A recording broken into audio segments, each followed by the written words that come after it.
नमस्कार। माझे मनोगत 30 उपक्रम में आप सबका स्वागत है। हम पुराणाम सर्वशास्त्राणाम इसके अंतर्गत हम अलग अलग पुराणों के बारे में चर्चा कर रहे हैं।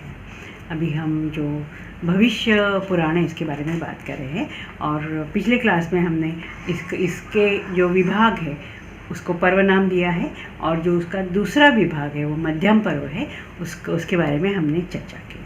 अभी ये मध्यम पर्व का जो द्वितीय भाग है इसकी हम चर्चा करेंगे। मध्यम पर्व में शुरुआत ही यहाँ यज्ञ कुंड और उनके आकार और उसके बनाने की विधि इसके बारे में चर्चा की है। यज्ञ कुंड के 10 प्रकार यहाँ बताए गए हैं। वर्गाकार, दूसरा वृत्ताकार, तीसरा पद्माकार, चौथा अर्धचंद्राकार, पांचवा योनिकार, छठवां चंद्राकार, सातवां पंचकोणीय, आठवां सप्तकोणीय, नौवां अष्टकोणीय और 10वां जो है वो 9 कोनों वाला यज्ञ कुंड। और ये यज्ञ कुंड है, इसके अलग अलग ये प्रकार किस कार्य के लिए, किस यज्ञ के लिए यूज़ होते हैं इसके बारे में चर्चा की है। इसके बाद जो अग्नि पूजन की विधि है, अग्नि जलाने की विधि है और यज्ञ जो पात्र होते हैं, अलग अलग पात्र होते हैं, उसका यहाँ वर्णन किया गया है। पूर्णाहुति डालनी है, पूर्णाहुति किस तरह से डालनी है। पूर्णाहुति हमेशा खड़े होकर डालनी है, वो बैठकर कभी नहीं डालनी है, इसके बारे में चर्चा की है। यज्ञ जो कर्म है, यज्ञ के कर्म जो है इसके बारे में चर्चा की है। यहाँ आगे यहाँ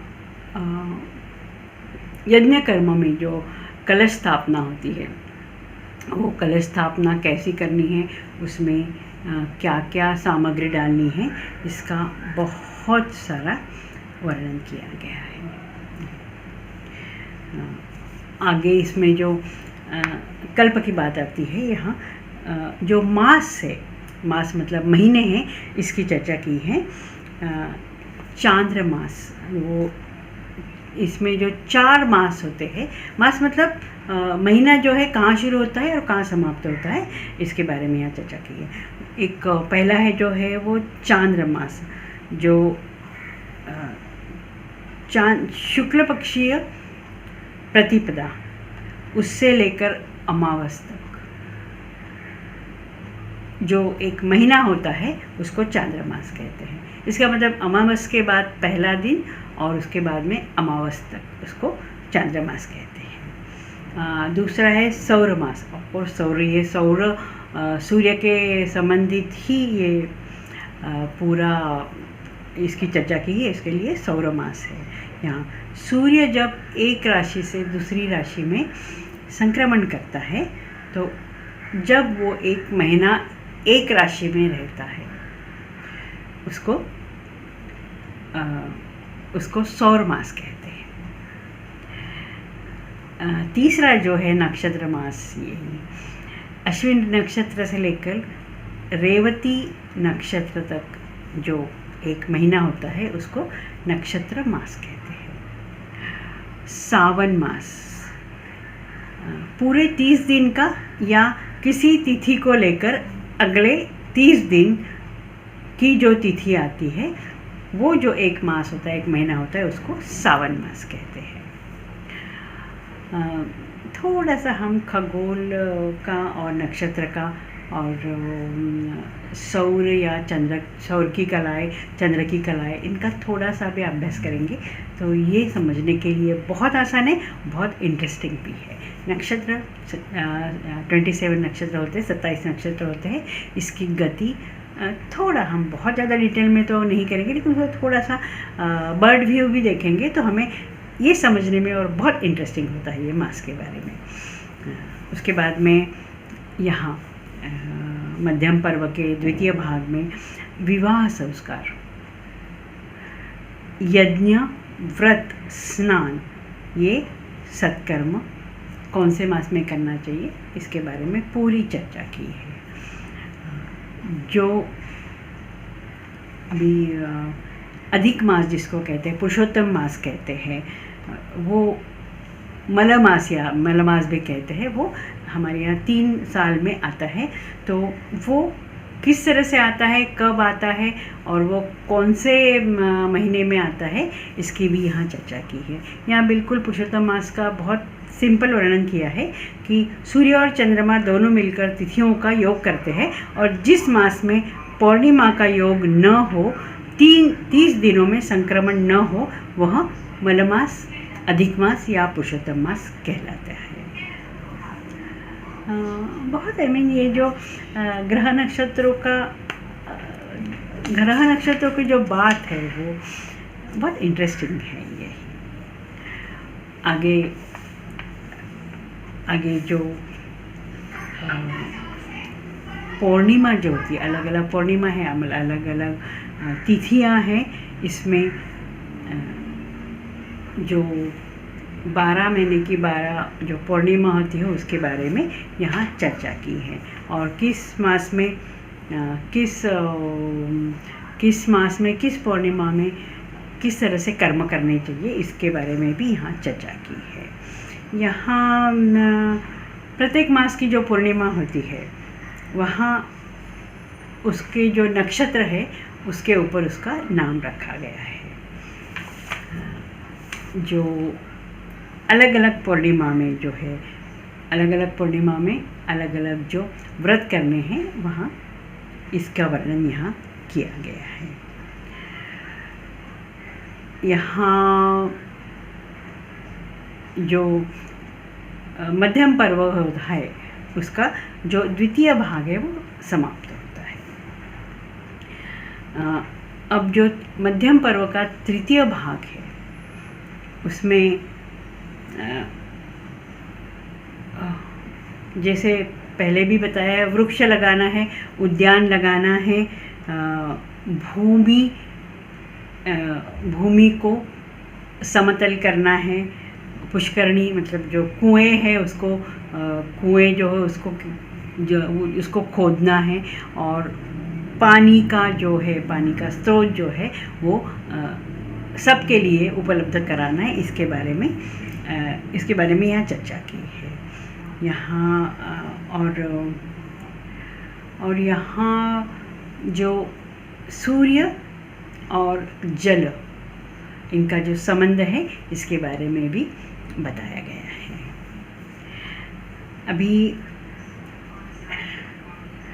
अभी जो प्रतिसर्ग विभाग है, जो 5 लक्षण है, हर एक पुराण के जो 5 लक्षण हैं, इसमें सर्ग प्रतिसर्ग, सर्ग मतलब पूरी ब्रह्मांड का जो है उसका उत्पन्न होना, और प्रतिसर्ग इसका मतलब उसका विलीन होना, उसका लय होना।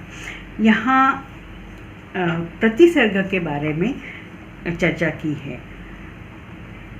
कल्प, मनवंतर, वर्ष जो है, जो तिथियाँ, तारीख, ये अनंत उसका जो प्रवाह चलता है, और इस प्रवाह में एक समय आता है कि प्रतिसर्ग कहते हैं उसको, जो वो प्रतिसर्ग मतलब उसका लय होता है, कुछ एक जो काल है वो चलता है और उसका लय होता है।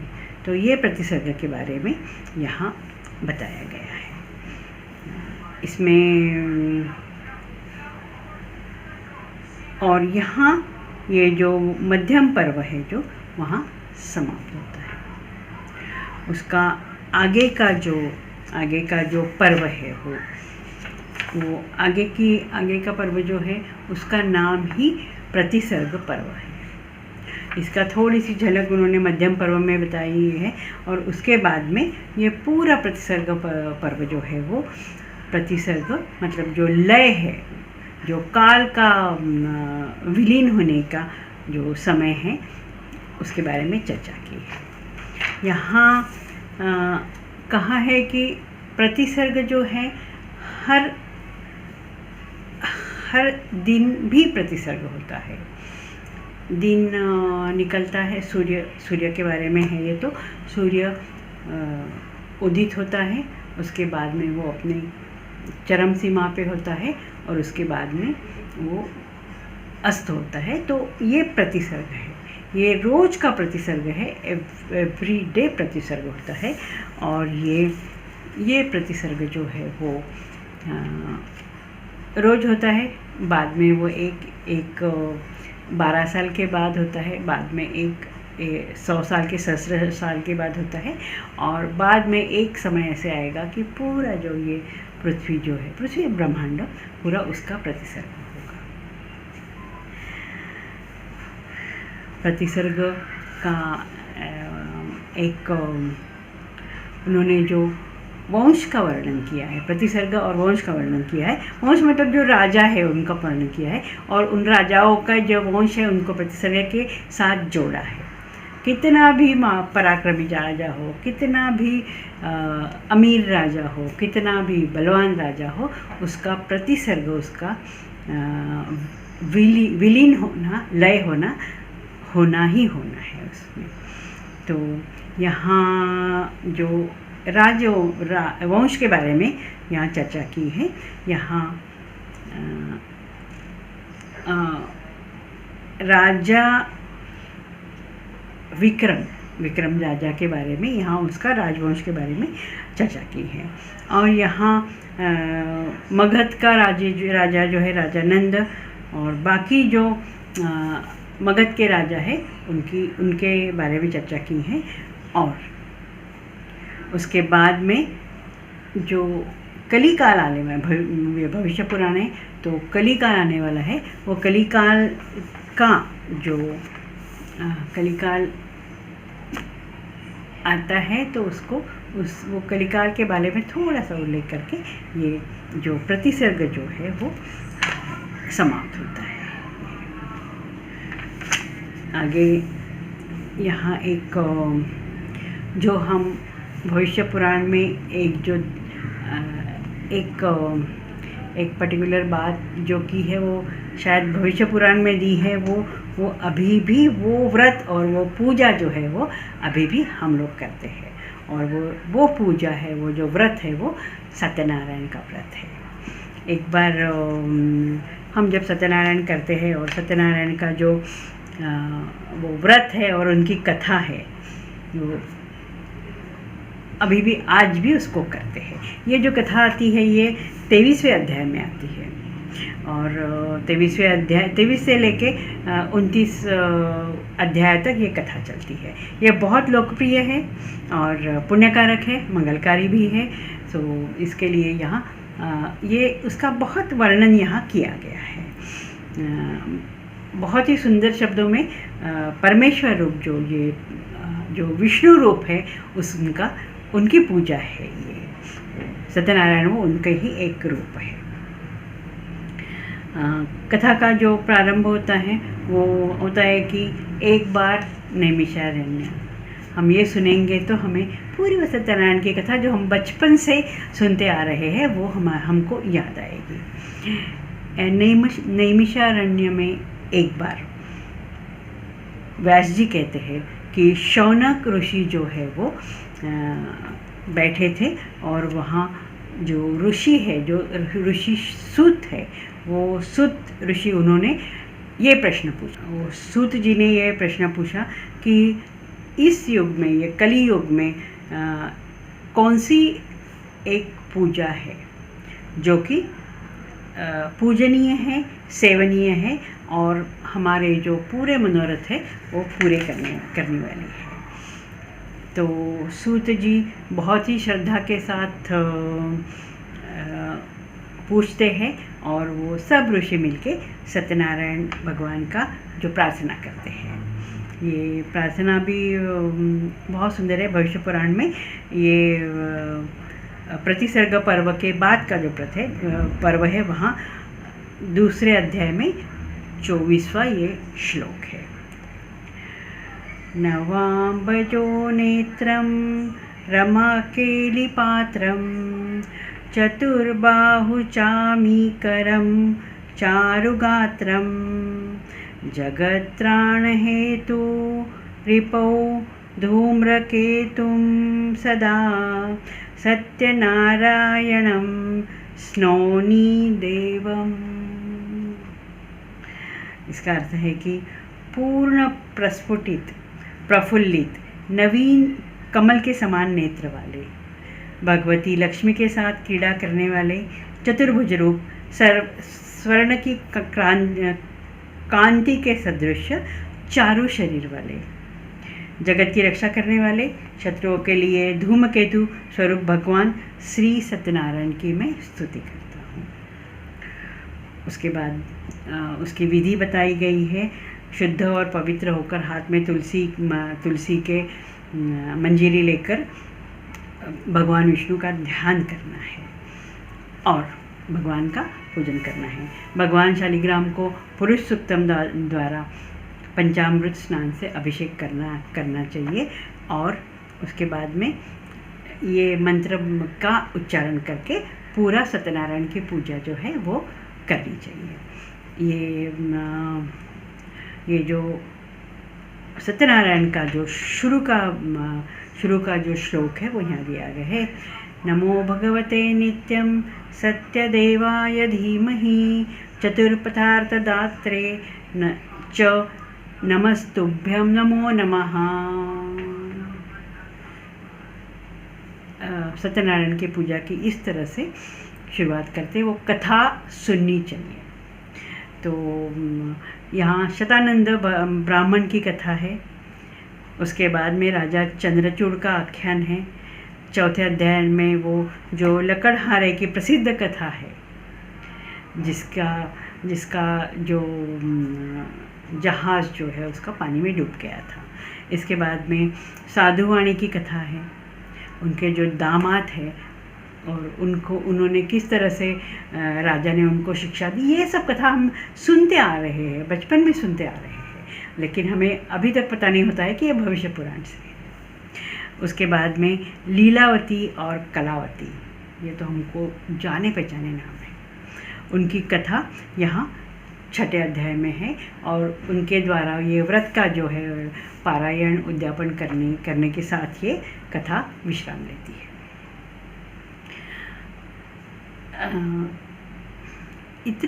इतनी सुंदर सत्यनारायण की कथा है और हम देखते हैं कि ये कथा सार्वजनिक कथा होती है, घर में भी होती है। बहुत सारे लोग जो है वो पर्टिकुलर दिन में, महीने में एक बार, हफ्ते में एक बार ये कथा करते हैं। सो ये कथा जो है, ये कथा कहाँ से चली आ रही है?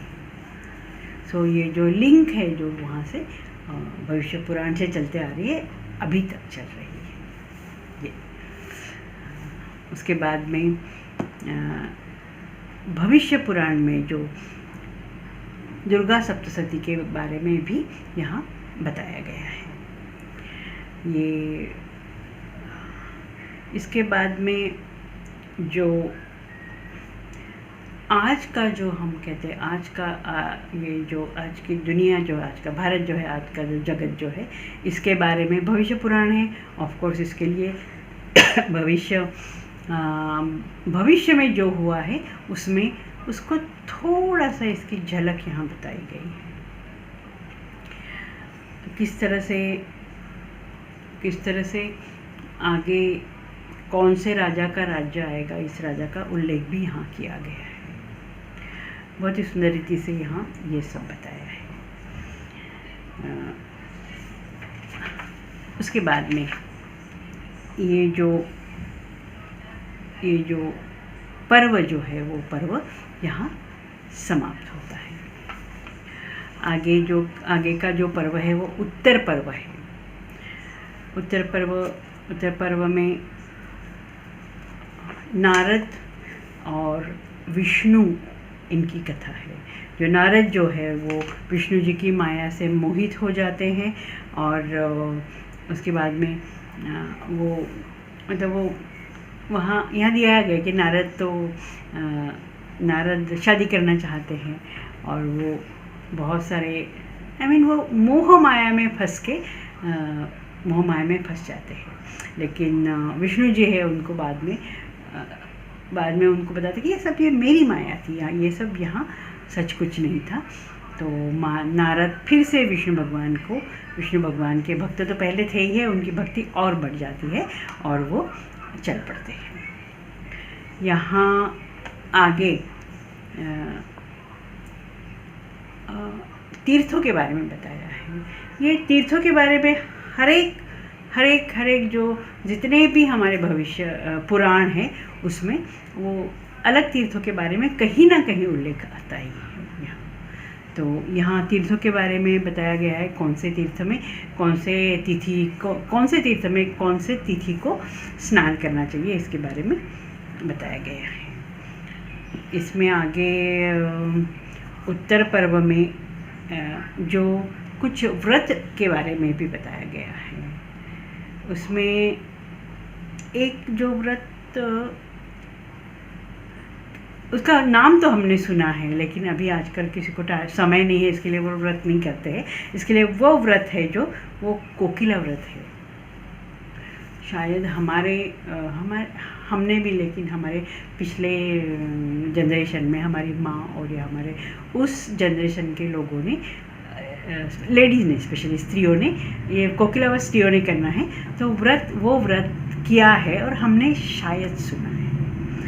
इस व्रत जो है, ये व्रत जो आषाढ़ और श्रावण महीने में चलता है, उसमें स्त्रियां जो है वो, सबको पता है कि उनको उस ज़माने में शायद इकट्ठा होने के लिए या मिलने के लिए कुछ मौका नहीं मिलता था, कुछ अवसर नहीं था। इसके लिए ये इस तरह से व्रत हमारे यहाँ रखे हुए, हम संस्कृति में रखे हैं।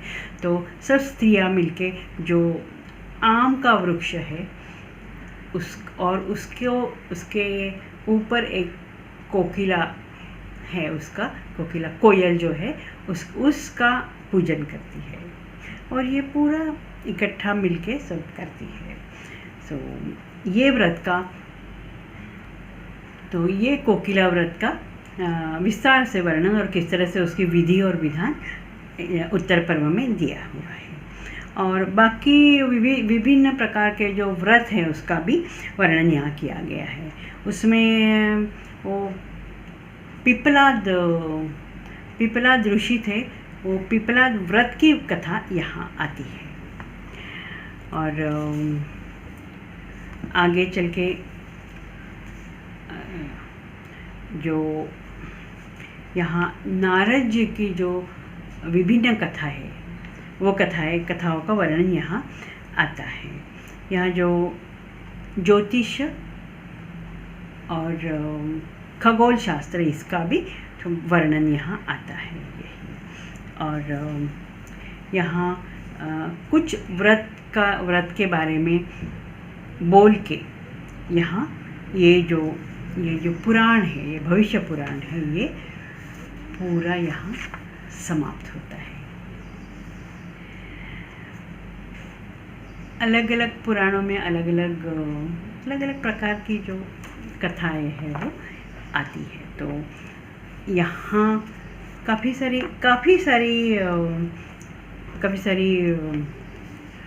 सारी कथाओं के बारे में यहाँ बोला है। एक कथा है कि यहाँ इसका नाम, कथा का नाम ही है कि कर्तव्य परायणता और उसका अद्भुत फल। एक रूपसेन नाम का एक धर्मात्मा राजा था, उसके दरबार में एक वीरवर नाम का एक गुणी व्यक्ति था और राजा ने उस व्यक्ति को अपना जो रक्षक के रूप में वहाँ उसको रखा था। और ये जो वीरवर है वो बहुत ही अच्छी तरह से राजा की सेवा करता था, राजा की रक्षा करता था। और वो जो उसको वेतन मिलता था वीरवर को, वो थोड़ा सा अपना जो वेतन है वो अपने घर के लिए, उसकी पत्नी, उस कन्या और पुत्र और उसके माता पिता, उनके लिए खर्च करके बाकी जो था उनका वेतन वो यज्ञ तीर्थ दान करता था। तो राजा को ये देख के राजा को बहुत ही खुशी होती थी और वो उसके ऊपर बहुत ही प्रसन्न था। एक दिन रात को जब बहुत मूसलाधार वर्षा हो रही थी तो राजा के और अर्थात वीरवर वही था, तो उसके कान में कोई एक नारी का करुण विलाप रोने की आवाज़ सुनाई दी। राजा ने वीरवर को बोला कि तुम देख के आओ क्या, या ये जो नारी है वो क्यों रो रही है। सो वीरवर तलवार लेके गया और वो उसके वो जो जहाँ से आवाज़ आ रही थी वो नारी की, वो स्त्री की, उसके वहाँ गया। तो और राजा को भी बहुत उत्सुकता थी, इसीलिए राजा भी उसके पीछे पीछे गुप्त रूप से गया, उसको पता न चले ऐसे। तो वो आवाज़ जो आ रही थी वो स्मशान से आ रही थी, और स्मशान में एक जो स्त्री जो है थी वो रो रही थी। तो वीरवर ने कहा कि क्यों रो रही हो आप, आप कौन हो, आप क्यों रो रही हो। तो वो स्त्री बोली कि मैं इस राज्य की लक्ष्मी हूँ और इसकी राष्ट्र लक्ष्मी मुझे समझो। और इसी मास के अंत में यही अभी वो ये जो तुम्हारा जो राजा है रूपसेन नाम का, उसकी मृत्यु हो जाने वाली है, और जो ये पूरा राज्य जो है वो नष्ट होने वाला है। तो और जैसे ही राजा की मृत्यु हो जाए तो मैं यहाँ से चली जाऊँगी और जो पूरी जो प्रजा है जो अनाथ हो जाऊँगी। तो वीरवर ने बोला कि अभी इसके लिए लेकिन आप उपाय बोलो क्या है। तो वो स्त्री ने बोला कि तुम यदि अपने पुत्र की बलि दो तो ये राजा की जो मृत्यु जो है वो रुक सकती है। तो और राजा जो है वो शतायु होगा और वो राज्य जो है वो बच जाएगा। तो वीरवर था, वो तो भक्त तो था ही, वो राजा का रक्षक तो था ही। वो घर आया और उसको पत्नी, पुत्र, पुत्री और अपनी माता पिता, उनको वो पुत्र को लेके आया और उनके साथ ये सब वहाँ स्मशान में आ गए। और जैसे ही वीरवर ने बोला पुत्र को, तो पुत्र तैयार हो गया और उसने बड़ी खुशी से वो अग्नि में जो अपने आप को अग्नि को अर्पण कर दिया। ये देख के जो उसकी जो पुत्री थी उसने भी अपने आप को वो सह नहीं पाई दुख, और उसने अग्नि में अपने आप को अर्पण कर दिया। उसके बाद में उसकी पत्नी और उसके माता पिता ये सब अग्नि में अर्पण हो गए, ताकि जो राष्ट्र जो है वो राष्ट्र लक्ष्मी जो है वो यहीं रहे और राष्ट्र सुरक्षित रहे। और ये देख के वीरवर जो था वो बोला कि मैं यदि मेरे अग्नि में अर्पण होने से कुछ होता है तो मैं भी मेरे राजा जो है वो बचते हैं, उनकी रक्षा होती है, तो मैं भी अपना प्राण देता हूँ। तो उसने अपने आप को बलि चढ़ाया। राजा सब देख रहा था, ये चुपके देख रहा था। तो जैसे ही राजा वहाँ सामने आ गया और वो जो राष्ट्र लक्ष्मी थी उसको कहा कि आपने ये सब इनका बलि ले लिया, तो अभी मैं इन लोगों के बिना कैसे रह सकता हूँ, तो मैं खुद भी अपने आप को बलि चढ़ाता हूँ। इसके लिए उसने तलवार निकाली और तब जो राष्ट्र लक्ष्मी थी उसने उसको रोका और उसको वर मांगने के लिए बोला। तो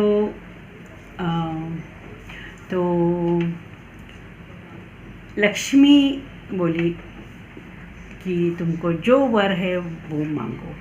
तो ऑफकोर्स राजा जो रूपसेन ने बोला कि इन सबको जीवित कर दो, और सब लोग जीवित हो गए।